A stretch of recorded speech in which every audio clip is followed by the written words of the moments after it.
Cool, so we're going to have a panel. I want to introduce the panelists. So we have Kate Edwards, who you already saw. A round of applause for Kate.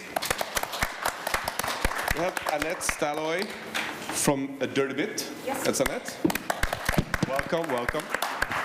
And we have Aurora Berg, Megacool. There we are. Welcome. We have Georgina Felce? Yeah, I said it right. Felce? Yeah, I knew that. No, I didn't. From Big Pixel. Welcome.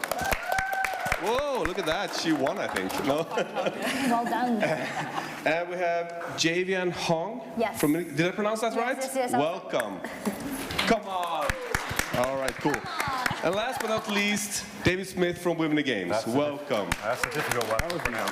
All right, take it away. Have fun. Okay. Well, you just heard me ramble on for 20 minutes, so I don't need to speak much. So my job as moderator is not really to mod, I'm just going to kind of shepherd. So basically the way we're going to do it here, because we are in a short amount of time talking, this is about diversity and inclusion, by the way, if you're in the wrong room. But basically what we wanted to share is some of the best practices and you know, good things that you can do to promote diversity and inclusion in your company. And so each person's going to go down the line and basically give a little mini speech, micro talk, so to speak, about their perspective on the issue. Then we should have a little time left where we can do some Q&A and discussion. So there we go. Cool. So we can start right here. Yeah, will you stop me when I will stop you. I have a lot to say. So interesting times, by the way, how to guarantee a harassment-free company. We cannot guarantee that, even if we wanted to. What we can guarantee is that as a manager or a leader, you can guarantee that working against harassment is a priority. You can implement. Can you not hear me? Okay. I don't think it was. Okay. Can you hear me now? Yeah? Oh, there we go. So, yeah, you cannot guarantee, but you can guarantee that you will be taking harassment seriously and implementing some policies. So, in our company, we have been working a lot with company culture, and then we realized that even though we have guidelines, we have internal guidelines for employees and contracts, we were applying for some funds from the Norwegian Film Institute, and they started requiring that all companies applying or getting funds, they need to send a copy of their anti-harassment policy. So we started working on that, and then I saw some posts in Facebook groups say, oh, does anybody have anti-harassment policy to share so we can submit it? So that's not the way to do it. So I think that there are lots of resources online, so even if you're not in the management in the company, you can initiate making an anti-harassment policy and some code of conduct. And I don't want people to just copy someone else's, because then it will not be enforced and it will not be taken seriously. So making something that's very simple, and even at events, because it's not only in our companies, it's also in our partners, it's at events like this. So making sure that this is the code of conduct, and there is no such thing as common sense, so it has to be explained. What do we mean with harassment? What is our code of conduct? It has to be easy, so that you don't have to send your team on a training for 3 days to understand the code of conduct. I've been part of that in the IT industry previously. And making sure that if someone experiences something, that they know where to go, who to talk to, and that the people who are the contact person actually also know how to address and how to receive any notifications. And in Norway, the laws are changed right after New Year's, so it's actually even more responsibility for companies to enforce, to have policies and to enforce. And there was also a lawsuit, so a company was convicted for not following up on harassment. So also very important. But then again, we cannot guarantee, but we can guarantee that we will talk about it at events, talk about it in the companies, and we need to talk about this all together in the whole industry. Yeah. Great. Thank you. Perfect timing. Cool. Follow on. I kind of have two beliefs regarding kind of building harassment-free companies, and ultimately I think one of them is psychological safety within the workplace, which is basically creating a space where your employees feel like they can be heard, ahead and express their thoughts and opinions on whatever game you're making, or just their views without feeling like they're going to be embarrassed or punished for that. And ultimately, we kind of need to rethink the treat others as you would yourself. It should be kind of treat others as they want to be treated. So especially in terms of like leadership, you should be asking them like what their communication styles are. So kind of adapting to every single person in your workplace, how they like to receive feedback, how they want to work. And I think this needs to start with your leadership teams. They need to believe it first. They can champion it, and it can trickle down to the rest of your teams. And then my second point, something that Big Pixel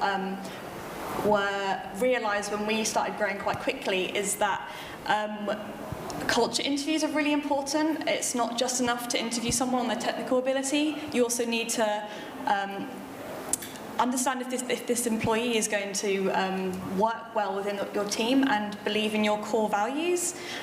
So we kind of started assessing them on emotional intelligence and if they understood their own emotions and how they dealt with other people's emotions in the team, and if they even cared. This was something that was really important to us, and I think when it came to deciding on a candidate, it almost outweighed their technical abilities, because I think if it's really easy to hire people, well, it isn't easy to hire people, but it's easy to kind of overlook their culture fit for that they're amazing coder, and it can have really detrimental impact on the team if you hire someone who isn't a good culture fit, and it can kind of suggest to the rest of your team that you're not really putting their psychological welfare first.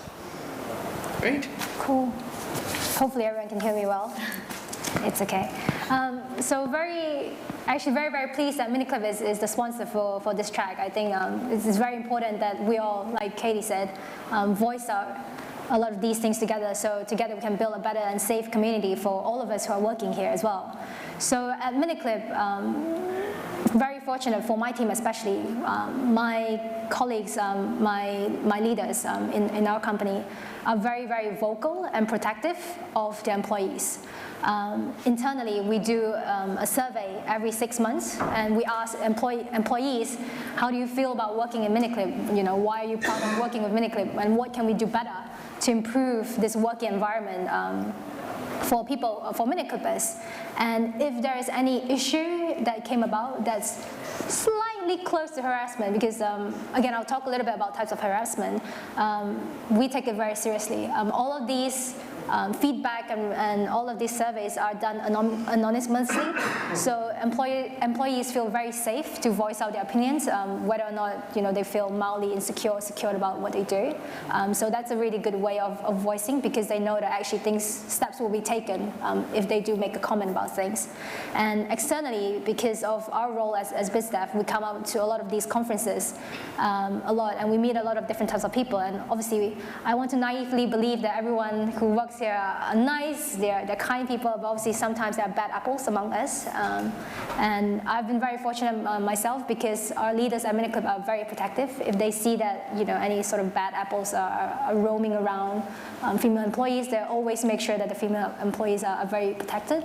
They always feel like you would never feel embarrassed to go back to your team to say, I think something went wrong in that conference. If you do say, oh, I think someone just did something inappropriate, very stern actions are taken to protect the employees, to make them feel like you're representing us and we're behind you. It's one team. In terms of types of harassment, I think sometimes we forget that jokes, things that you say, can be a type of harassment as well. A slight comment of, oh, why are you wearing like this today? Or why does your hair look like this? Or even things like, oh, your accent feels a bit weird and funny. Some people take it as a joke, but it's not. It's not very nice to say things like this to your colleagues. Oftentimes it gets brushed off as, oh, she's overthinking it, or he's overthinking it, it's too much. But I think if we all set these kind of clear boundaries, each person, and just know, okay, actually, it's not okay to be saying this, things like this. We'll take little steps to prevent harassments from happening in the world around us. So yeah. Yeah,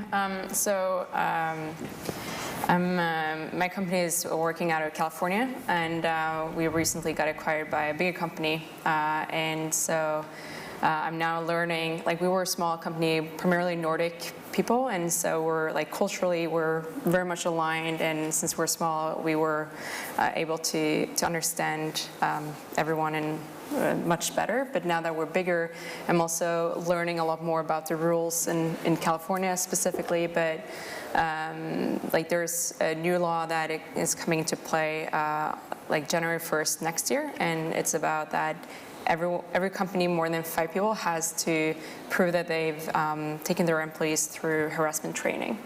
And so like with my new role, I'm now also like responsible for making sure we're doing that. So we're planning both harassment training and unconscious bias training. And I think personally, especially around unconscious bias, there's so much to be learned. And just because when you grow up, especially within a small culture, the things that you consider common sense isn't necessarily common sense, and the jokes you make during college are not as appropriate now. And so just like going through the self-reflection has been really powerful, and like from my standpoint, I just try and make a dialogue around it when possible, because I think there's just so much to be learned and so much to be put out there. And one thing I learned last week was like we shouldn't talk about age even, right? Like when you're young, you don't really think about that, but as you get older, it can be more sensitive, and so there's a rule against talking about age. So yeah, so I think it's good that we're having this conversation. Great. Nice cue to the oldest person in the room. In preparation, I thought if I'm the last speaker on a panel of 6, everyone will have said everything interesting up until now. So I've widened the subject ever so slightly to talk about harassment in games itself and what the industry is doing about it. Because we obviously, as an industry, have the responsibility for the harassment that does take place in-game and online games in particular. And if you've not come across the Fair Play Alliance, then you need to check it out and have your company sign up. Go to fairplayalliance.org. I've just got a list of over 120 gaming companies who are represented in this alliance. It launched at GDC in 2018. It held a conference in London at the back end of last year. For the first time, it's come across to Europe. As far as UK companies are concerned, Green Man Gaming, Jagex, Space Ape are the big names that are involved. So if you don't work for one of those 3 companies from the UK, then you should sign up. The companies involved, and they include most of the big online games companies, do share a massive amount of information internally within the Fair Play Alliance. So at this talk in September, for example, in London, there was a speaker over from China, from Tencent, talking about what their system for monitoring what goes on in their 23 online games that I think they have. So they have a system where not only do have systems in place to detect the bots that appear in online games immediately to sort of take them out, chip chop, but they credit players for good behaviour. And everything that a player does is monitored from systems, and it has had a big positive effect on player behaviour throughout all their online games. Now, the Chinese are very open about it. It's all on the website and available to all, just happens to be in Chinese. So unless you're going to convert it, but it's a very powerful system that I guess works in China because everyone has to register online. When you log on online, you can't log on online anonymously. You have to prove who you are. But that works in China. There's a big report that was circulated amongst the Alliance from Electronic Arts, which I can't really talk about because it's internal, but one of the figures that I'm going to say now, which I thought was interesting, is that 75% of disruptive behaviour is from men. Gives a target to aim at. So there's the Fair Play Alliance. Women in Games as an organisation, now in 28 countries worldwide. Ran a workshop on harassment at the Women in Games European Conference in September. We're working with an organisation called Brighter Research, and we are working on it with this information on currently to publish something in due course. So Women in Games are on the case. And Babe in Games are not working directly on harassment, but I want to give a shout out to an organisation that is hosting meetups across London at companies like Sports Interactive, Twitch, Media Molecule, Samsung, Roll7, Big Pixel, Unity, Square Enix. We've got an event at the end of this month at Google DeepMind, where you can still sign up to come along, and there's nothing more interesting as a white male to see a room full of men and women of colour, just to realise that there's a huge talent pool out there that we can invite to join our industry, and there's nothing more impressive than seeing a room of people like this who are very willing and eager and want to join the games industry. Well, great. So a lot of fantastic responses and answers here. So I wanted, at a higher level, obviously there's a lot of great stuff being done. There's a lot of great initiatives. Some of it involves actual local law, where they're helping the case. And other times it's being reinforced internally at companies. So to bring it back to a higher question, do you think we're on the right path?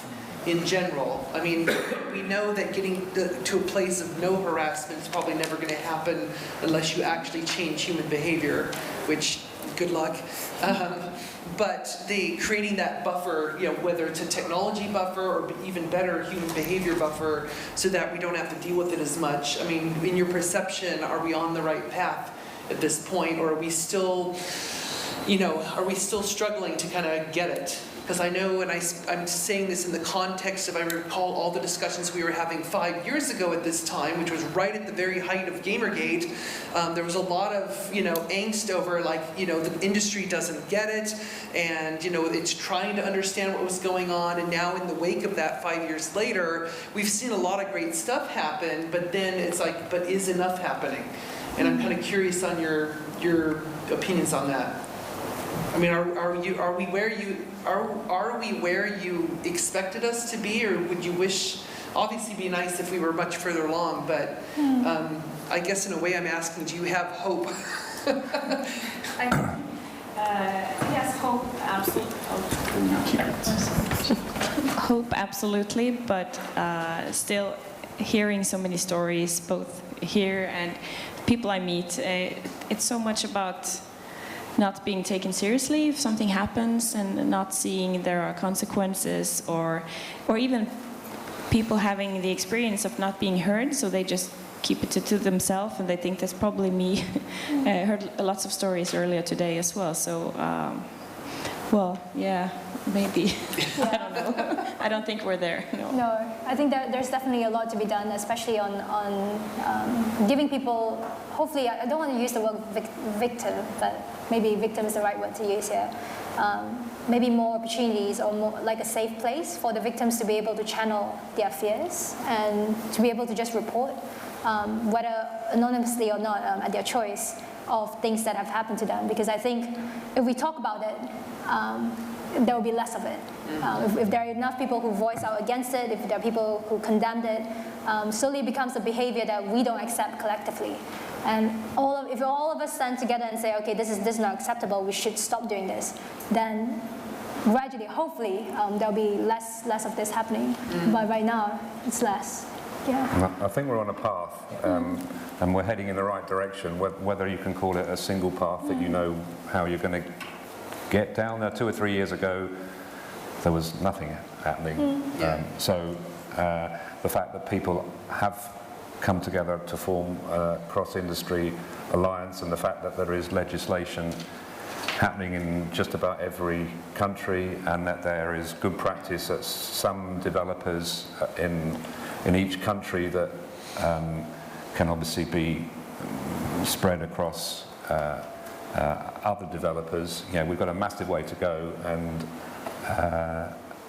you know, every case of harassment is too many. And personally, I think we can speed up and do more, but you know, let's be grateful for what we've got, and encourage the powers that be to do more quickly. Yeah. So you wanted to say something too? I just wanted to add that I know that in Finland they have created a task force that's for sexual harassment specifically, so that there is a contact point and they pledge to follow up. So something like that is also important. Great. Yeah. Well, let's. We have time for Q&A, right? Yeah, one question. Okay. All right. There it is. Thanks. So fast. Here we go. Hiya. Just a quick point, really. As someone who's faced discrimination in the workplace, do you think that it's quite important that education takes place? Because I find personally that a lot of the time, sometimes people don't know what's the appropriate thing to say or inappropriate thing to say, and end up mistakenly saying something out of innocence, which could be quite discriminatory or upsetting to somebody. Mm-hmm. Yeah, I almost feel like, but like some of us said before, sometimes you think it's common sense, but people have different barriers and different respect of common sense, and I certainly think that, you know, I wouldn't use the word education, but let's have a sit down, maybe like a guideline of here are the boundaries of, you know, this is a professional working place. I would like to keep this safe and professional and make everybody hopefully feel comfortable enough working here. And maybe here are the X, Y, Z that we should refrain from doing. So yes. I think we have to be careful to avoid sort of PC culture as well. Yeah. Because there's that very fine line between what's appropriate, inappropriate, and then a little bit too PC. Right. Yeah. Well, it's like just an example in the culturalization work I do on the other side of my brain. I often deal with game content created, for example, in Japan, which we would perceive as extremely racist or offensive to a religion or whatever. But you know, in the case of like some of the ethnicity issues I've seen out of Japanese games, it's like you're dealing with a culture that's 98% ethnic Japanese. And so like even back in the 90s when I was still working at Microsoft, I had to go to Microsoft Japan and give them lectures about what diversity means from a Western perspective to help them understand that, you know, there's certain things you can't do. And so it's like, it didn't excuse their behavior, because it's like, well, you still should do your research and you should ask the questions, but in some cultural contexts, it's like you don't even have the context to ask the question because it just doesn't come up. And so on our part, we have to be a little bit patient, but we also, I totally agree with you, you have to kind of have some patience for their situation, but you also need to be willing to educate. And you don't want to underestimate the scale of the problem. I mean, there's maybe 10, 12, 15,000 people working in the UK games industry. There are 20,000 schools. Yeah. You know, trying to educate everyone at every school in the UK, let alone across the UK, across Europe, across the world. You know, the games industry, you know, might have a small number of people that go out and speak in schools, but it's you know, there are societal issues here that are a big part of the problem. Yeah. So I look really forward to the training I'm going to go through, both from a manager perspective, but also from a human being, you know. And I think there's been a shift, even though like Gamergate was 5-6 years ago. Like the Me Too movement was definitely an eye-opener for a lot of people, and I think this isn't like just gaming. It's like you said, it's society as a whole. But I do feel like we've come further when it comes to harassment in our communities, like the game community that we manage. Yeah. Because I feel like it's been addressed more earlier, and now we're following, like we're a little bit behind on when it comes to the company side. Yeah. Yeah, I think we could do more to make to be making these materials more accessible as well, because I know that, especially if you're a new employee going through a lot of training, it can be quite a hefty document you can go through. It's like harassment training, and I think it'll be more beneficial for us to kind of break it down and to educate the employee as to why it's important for us that they're doing this, and maybe just to make it a bit more accessible as well. Yeah, it's like a scalable challenge, right? And with like there's more VR training programs that's being developed, like just efforts like that. If you can go in and immerse yourself in the training. I think that would be good. I know one technique worked at one company is and it's not going to work for everyone, but they actually got someone who was, you know, a victim of harassment within the company itself, and they dealt with it. It was all dealt with and all that, but they, you know, the person was willing to say, I want something good to come out of this, so I'm willing to be an example. So when they did like internal workshops on this, she would come in and basically tell her story, because it's like, well, everyone knows her. It's like, how did that happen? How could that happen to you here? There's, you know, but it kind of opened up, it really opened up people's eyes, because they had no idea, because obviously everything was handled hush-hush and all that, and the fact that she was willing to talk about it, which is a risk to herself to do that, but, you know, she was willing to do it for the benefit of other people. That's pretty cool, but like I said, it's not for everyone. All right, thank you very much. Thank you. Thank you. Thank you everyone on the panel, and yeah, I think setting ambitious goals is important. I mean, we can't guarantee harassment-free environment, but I think we should strive for it, so thank you. Thank you very much.